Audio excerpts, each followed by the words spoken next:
பேதுரு இயேசுவை 3 முறை மறுதலித்த சம்பவத்தை எல்லோரும் அவனுடைய பயம் அல்லது பலவீனத்தோடு மட்டுமே நிறுத்திவிடுவார்கள். இதை ஏசாயா 6ஆம் அதிகாரத்தில் வரும் நெருப்பு தழலோடு யோவான் சுவிசேஷத்தில் பயன்படுத்தப்பட்டுள்ள ஒரு பிரத்யேகமான கிரேக்க வார்த்தையோடு இணைக்க போகிறோம். பேதுரு இயேசுவை 3 முறை மறுதலித்தார் என்பது நாம் அறிந்த ஒன்று. ஆனால் யோவான் சுவிசேஷத்தில் பேதுரு மறுதலிக்கும் பொழுது அவர் எங்கே நின்று கொண்டிருந்தார், அங்கு என்ன நெருப்பு எரிந்து கொண்டிருந்தது என்கிற ஒரு நுட்பமான வார்த்தைக்குள் பழைய ஏற்பாட்டின் ஒரு மாபெரும் சுத்திகரிப்பின் நிழல் மறைந்திருக்கிறது தெரியுமா? பேதுருவின் 3 மறுதலிப்புக்கும் ஏசாயா தீர்க்கதரிசியின் அசுத்தமான உதடுகளுக்கும் என்ன சம்பந்தம்? யோவான் 18:18 வாசித்து பாருங்கள். இயேசு பிரதான ஆசாரியர் வீட்டில் விசாரிக்கப்படுகிறார். வெளியே முற்றத்தில் குளிர்காலமானதால் வேலைக்காரர்கள் ஒரு கரு நெருப்பை fire of coals charcoal fire போட்டு குளிர் காய்ந்து கொண்டிருந்தார்கள். பேதுருவும் அங்கே அந்த நெருப்பின் அருகே போய் நிற்கிறார். பழைய ஏற்பாட்டின் மூல கிரேக்கத்தில் இந்த கரு நெருப்பு என்பதற்கு அந்த்ராக்கியா என்று பெயர். புதிய ஏற்பாட்டு முழுவதும் இந்த வார்த்தை 2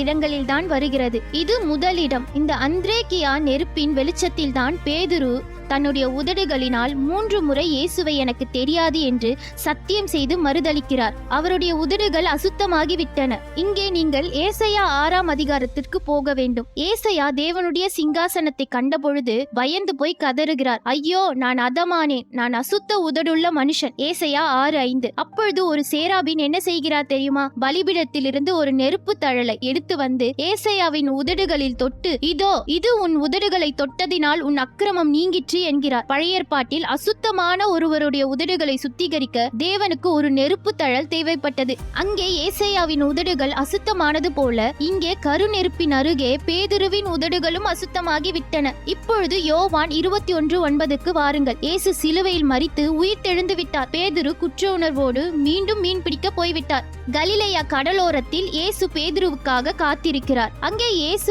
என்ன தயார் செய்து வைத்திருந்தார் தெரியுமா? வேதம் சொல்கிறது, அங்கே ஒரு கரு நெருப்பை அந்த்ராக்கியா போட்டு அதில் மீனையும் அப்பத்தையும் வைத்திருக்கிறார். புதிய ஏற்பாட்டில் இந்த வார்த்தை வரும் 2வது இடம் இதுதான். எந்த கரு நெருப்பு அருகே பேதுரு தன் உதடுகளினால் 3 முறை மறுதலித்தாரோ அதே கரு நெருப்பு அருகே இயேசு அவனை உட்கார வைத்து, பேதுருவே, நீ என்னை நேசிக்கிறாயா என்று 3 முறை கேட்கிறார். அந்த 3 மறுதலிப்பையும் 3 முறை ஆம் ஆண்டவரே என்று சொல்ல வைத்து இயேசு மாற்றுகிறார். ஏசாயாவின் உதடுகளை ஒரு நெருப்பு தணல் சுத்திகரித்தது. பேதுருவின் உதடுகளை கிருபையின் கரு நெருப்பு சுத்திகரித்தது. ஒருவேளை இன்று நீங்கள் ஆண்டவரை விட்டு பின்வாங்கி உலகத்தின் நெருப்புக்கருகே குளிர் காய்ந்து கொண்டிருக்கலாம். உங்கள் உதடுகள் அசுத்தமாகி இருக்கலாம். ஆனால் உங்களை நியாயம் தீர்க்க அல்ல, உங்களை சுத்திகரித்து மீண்டும் ஊழியத்தை ஒப்புவிக்க இயேசு கிருபையின் நெருப்போடு உங்களுக்காக காத்திருக்கிறார்.